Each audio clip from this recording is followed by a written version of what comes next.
باش تبداي من جديد وتنجحي في حياتك، ماشي مهم شحال المرات اللي طحتي فيهم، المهم شحال المرات اللي عندك الرغبه تعاودي تبداي، حيت الرغبه هي كل شيء. الا ما كايناش الرغبه راه ما يمكنش ديري شي حاجه.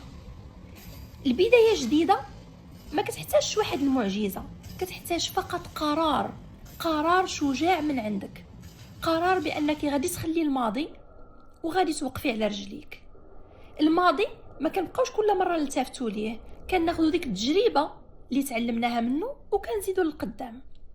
بداي بشي حاجه صغيره، بداي بشي عاده جديده، بشي فكره بسيطه، بداي بتغيير افكارك. الا غيرتي غير التفكير ديالك وكيفاش كتشوفي الامور راه غادي تبدا توضح لك الرؤيه. هي الطريق راها طويله، ولكن اول خطوه هي داك اليوم اللي قلتي فيه بارك من بقى بلاصتي، بارك من خاف من البدايات. بداي اليوم، راك ما غتبدايش من الصفر، ولكن غتبداي وانتي محمله بالتجارب، تجارب الماضي، هذيك هي الربح اللي عندك وهي اللي غتعاونك في البدايه ديالك. وحطي في راسك دائما ان النجاح كيبدا مع اول خطوه كديريها بشجاعه.